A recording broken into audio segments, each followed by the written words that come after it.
Assalamualaikum warahmatullahi wabarakatuh. Baiklah, saya akan menjelaskan materi mengenai pemrosesan paralel atau prosesor paralel.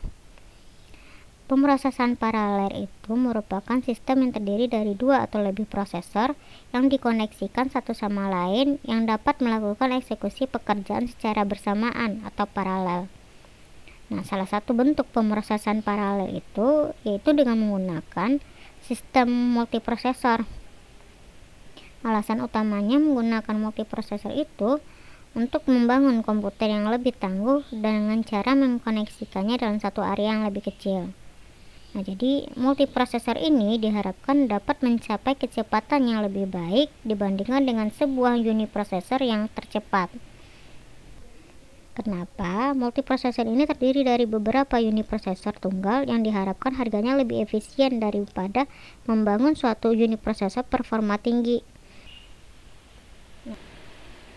Nah, untuk klasifikasi pada arsitektur komputer itu, di sini dapat dilihat masing-masing penjelasannya bahwa tingkat pekerjaan itu antara pekerjaan-pekerjaan atau fase-fase suatu pekerjaan. Hal ini menjadi prinsip dari dasar multiprogramming. Nah, kalau untuk tingkat prosedur ini terjadi antara prosedur-prosedur yang ada di dalam loop. Jadi hal ini harus tercakup sebagai hal yang paling penting bagi suatu bahasa. Kemudian ada tingkat instruksi antara fase-fase sebuah siklus instruksi, yaitu fetch, dekode, eksekusi, dan instruksi. Kemudian ada juga tingkat aritmatik dan bit. Kemudian ada namanya taksonomi komputer paralel. Sebenarnya ini merupakan klasifikasi yang dilakukan oleh Flynn. Jadi taksonomi menurut Flynn. Untuk klasifikasi menurut beberapa ahli itu sebenarnya ada banyak. Ada yang menurut Flynn, ada yang menurut Short, ada yang menurut Feng. Tetapi yang paling banyak digunakan adalah klasifikasi atau taksonomi menurut Flynn. Jadi si Flynn ini membagi organisasi komputer itu menjadi 4 bagian kelompok. Nah, si Flynn ini memandang organisasi sebuah sistem komputer itu pada jumlah instruksi data dan data yang dimanipulasi secara simultan. Jadi operasi normal pada suatu komputer itu yaitu mengambil instruksi dari memori dan mengeksekusinya di dalam prosesor. Nah, urutan instruksi ini dibaca dari memori yang merupakan bagian dari suatu instruction stream. Nah, operasi dari memori merupakan bagian dari suatu instruction stream. Operasi-operasi yang dilakukan pada data dalam prosesor merupakan bagian dari suatu data stream. Pemrosesan paralel dapat terjadi dalam instruction stream, dalam data stream. Jadi dalam kedua-duanya juga bisa terjadinya pemrosesan paralel. Hal inilah yang menyebabkan si Flynn ini membagi klasifikasi komputer menjadi 4 kelompok. Jadi ada yang namanya SISD, MISD, SIMD, MIMD. Sebelum masuk ke sana, jadi sistem pemrosesan paralel ini dapat melakukan pemrosesan data secara bersama untuk memperoleh waktu eksekusi yang lebih cepat. Nah, ini misalnya ketika suatu instruksi yang sedang dieksekusi oleh lu, maka instruksi berikutnya atau selanjutnya dapat dibaca dari memori. Nah, sistem ini mempunyai 2 atau lebih ALU dan dapat mengeksekusi 2 atau lebih instruksi pada saat yang bersama-sama.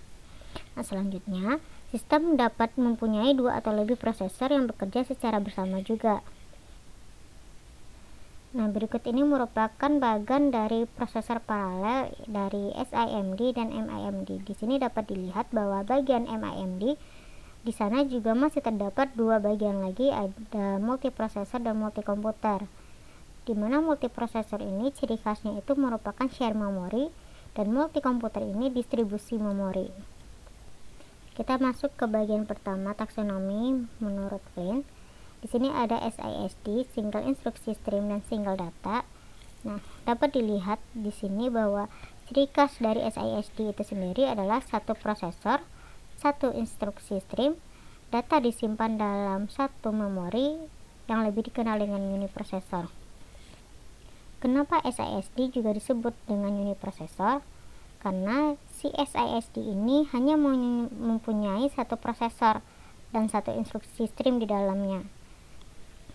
Nah, jadi SISD ini mempresentasikan organisasi sebuah komputer tunggal yang mempunyai sebuah unit kontrol, sebuah unit pemrosesan, dan sebuah unit memori. Nah, instruksi yang dieksekusi secara sekuensial dan sistem dapat atau tidak mempunyai kemampuan pemrosesan paralel internal. Nah, pemrosesan paralel dalam kasus ini dapat dilakukan dengan menggunakan unit-unit fungsional dengan pemrosesan pipeline. Jadi, kalau untuk meningkatkan prosesnya itu, untuk sistem SISD ini kita dapat menambahkan yang namanya pemrosesan pipeline atau pipelining yang sudah kita pelajari sebelumnya. Kenapa unit prosesor termasuk dalam kategori ini? Karena sebuah prosesor tunggal mengeksekusi sebuah aliran instruksi tunggal untuk mengerjakan data yang tersimpan di dalam sebuah memori tunggal. Jadi inilah disebut juga SISD sebagai unit prosesor. Selanjutnya yaitu ada SIMD yang merupakan single instruksi dengan multiple data. Di sini dapat dilihat di dalam bagan bahwa SIMD ini merupakan sebuah organisasi yang melibatkan banyak unit-unit pemrosesan di bawah pengawasan dari suatu unit kontrol bersama.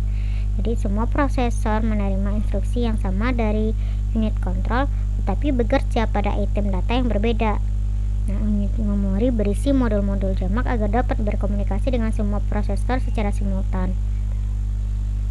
Nah, untuk ciri khas SIMD ini sendiri yaitu merupakan instruksi mesin tunggal, eksekusinya dikendalikan secara simultan, terdapatnya sejumlah elemen proses, setiap instruksi dieksekusi dalam set data yang berbeda, yang termasuk dalam SIMD itu merupakan array prosesor dan vektor prosesor. Nah, sifat dari komputer SIMD ini mendistribusikan pemrosesan ke sejumlah hardware, beroperasi secara bersama-sama pada bagian elemen data yang berbeda, menjalankan komputasi yang sama pada saat semua elemen data. Baiklah, kita lanjut ke bagian MISD, bagian yang ketiga. Di sini dapat dilihat bahwa karakteristiknya dia merupakan satu aliran instruksi, banyak aliran data, tapi belum dapat diimplementasikan dengan baik. Nah, jadi serangkaian data ditransmisikan ke sekumpulan prosesor. Setiap prosesor mengeksekusi serangkaian instruksi yang berbeda. Nah, pemrosesan MISD ini merupakan suatu struktur secara teoritis karena belum ada sistem praktis yang dapat dibangun menggunakan organisasi ini atau sistem ini. Atau struktur ini tidak dapat diimplementasikan secara komersial. Yang terakhir ini adalah MIMD. Jadi ini merupakan sistem komputer yang mampu memproses beberapa program pada waktu yang sama. Nah, sekumpulan prosesor secara simultan mengeksekusi serangkaian instruksi pada sekumpulan data yang berbeda. Nah, kita lanjut. Ini merupakan bagian atau karakteristik dari MIMD, di mana MIMD itu terdiri dari beberapa set prosesor, terdiri dari set drama yang berbeda, sejumlah simultan mengeksekusi urutan instruksi yang berbeda. Nah, sifatnya itu dia mendistribusikan pemrosesan ke sejumlah prosesor independen, membagikan sumber termasuk memori utama ke prosesor independen. Setiap prosesor menjalankan programnya sendiri. Nah, kenapa? Karena setiap prosesor itu memiliki slot atau jalur khusus sendiri untuk membaca memori. Setiap prosesor berfungsi secara independen tetapi dilakukan secara bersama-sama. Ini maksudnya bahwa satu prosesor itu melakukan instruksi atau eksekusi secara sendiri, tetapi dilakukan secara bersama-sama dengan prosesor lainnya. Yang termasuk dari MIMD ini ada multikomputer dan multiprosesor. Nah, kita masuk ke bagian multiprosesor. Nah, sistem multiprosesor ini sebenarnya dapat dibagi menjadi dua kelompok. Ada yang namanya tightly coupled, ada yang namanya loosely coupled. Nah, kalau tightly coupled dia itu melakukan sharing informasi melalui sebuah memori bersama, atau memori itu lebih dikenal dengan memori global. Nah, dia juga dapat dikenal dengan sistem multiprosesor memory sharing karena memorinya itu dapat dibaca secara bersama-sama. Selain penggunaan memori global bersama, jadi setiap prosesor juga dapat mempunyai memori yang didedikasikan secara lokal yang tidak dapat diakses oleh prosesor lain di dalam sistem tersebut. Kemudian ada namanya multiprosesor loosely coupled. Jadi ini lebih dikenal dengan memori tidak sharing. Jadi setiap prosesor itu mempunyai memori sendiri. Dia hanya akan membaca memori yang ada pada prosesor tersebut. Ini merupakan karakteristik dari multiprosesor. Jadi model multiprosesor ini berkembang menjadi software. Nah, untuk membaca dan menulis Word dalam memori itu diinstruksikan dengan load dan store.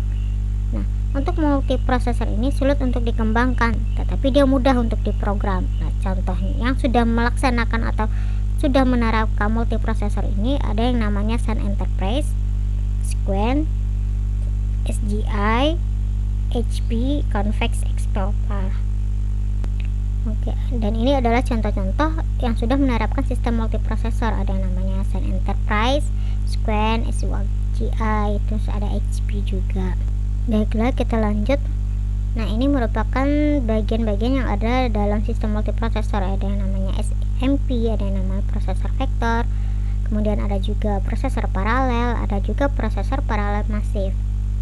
Kita masuk ke bagian yang pertama, yaitu SMP, yang lebih dikenal dengan symmetric multiprosesor. Jadi ini merupakan sistem multiprosesor dengan masing-masing prosesor bekerja secara sendiri-sendiri. Nah, pada sistem ini sebuah CPU bisa sedang menangani suatu proses, misalkan sedang mengolah lembar kerja, dan CPU sedang melakukan proses grafis. Yang kedua ada namanya prosesor vektor. Nah, ini merupakan sistem multiprosesor dengan masing-masing prosesor dapat bekerja secara serentak dalam menangani proses perhitungan vektor. Kita balik dulu ke bagian prosesor simetris. Jadi kalau untuk bagian simetris ini waktu akses memori sama untuk semua prosesor. Baiklah, kita lanjut. Yang ketiga namanya prosesor paralel. Nah, di sini sistem memiliki sejumlah prosesor yang dengan masing-masing karakteristik. Nah, yang pertama itu tidak ada prosesor yang bertindak sebagai prosesor utama.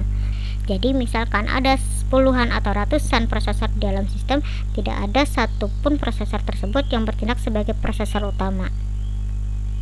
Kemudian ada sejumlah prosesor tidak selalu mengerjakan operasi yang sama dalam waktu yang sama. Kemudian ciri khas lainnya itu atau karakteristik lainnya, prosesor jenis ini bisa digunakan pada superkomputer. Nah, kita lanjut ke bagian prosesor paralel masif atau lebih dikenal dengan MPP. Jadi sistem ini mengandung ratusan bahkan ribuan prosesor yang dapat saling berinteraksi dengan pendekatan jaringan saraf. Prosesor seperti ini sudah diterapkan dalam bisnis dalam satu penggunaan, salah satunya Walmart pada tahun 1998. Baiklah, nah ini merupakan perbedaan prosesor paralel dengan prosesor masif. Dapat dilihat pada bagian yang pertama sebelah kiri, yaitu A, prosesor tunggal. Di sana dapat dilihat bahwa satu instruksi itu hanya dapat dilakukan oleh satu prosesor. Kemudian di bagian tengah merupakan prosesor paralel.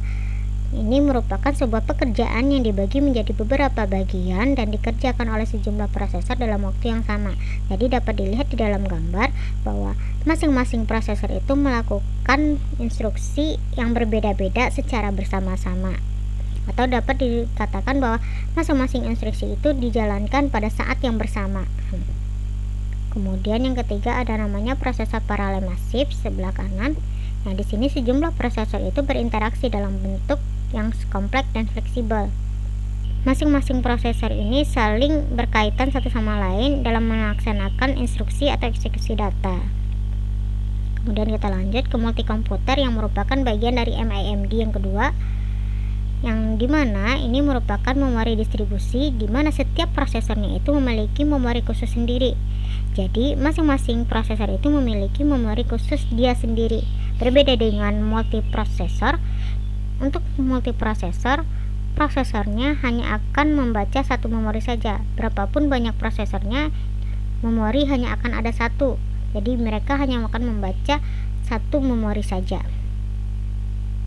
Karena kebalik lagi ke bagian multikomputer, karena prosesor multikomputer harus berkomunikasi, maka elemen yang paling penting perancangan pada multikomputer ini adalah jaringan interkoneksinya yang harus dapat bekerja atau beroperasi seefisien mungkin. Nah, salah satu karakteristiknya, setiap CPU memori lokal sendiri dapat diakses dengan hanya menjalankan instruksi load dan store, tetapi tidak bisa diakses oleh CPU lainnya. Multikomputer ini juga memiliki ruang alamat fisik per CPU. Dia juga mudah dikembangkan tetapi sulit diprogram. Berbeda dengan multiprosesor, sulit untuk dikembangkan tetapi mudah untuk diprogram. Sistem yang sudah menerapkan multikomputer ini adalah SP2 IBM, ada Option Red Intel, juga atau lebih dikenal dengan Sandiina, kemudian ada juga Cow Wisconsin. Baiklah, ini yang terakhir, ini merupakan bagian kombinasi multiprosesor dengan multikomputer. Jadi kombinasi mereka berdua itu, yang pertama itu rancangan yang dapat diskalakan. Jadi rancangan komputer paralel dapat dan terus beroperasi dengan baik sebanyak apapun CPU diparalelkan. Yang kedua, distribusi share memori atau lebih dikenal dengan DSM. Memori bersama menyediakan satu ruang alamat virtual bersama dengan pengalamatan pada sistem seluruhnya. Nah, kemudian yang ketiga ada sistem runtime bahasa. Ini merupakan bahasa pemrograman menyediakan abstraksi memori bahasa yang diimplementasikan oleh compiler sistem runtime. Baiklah, sampai di sini materi kita hari ini. Assalamualaikum warahmatullahi wabarakatuh.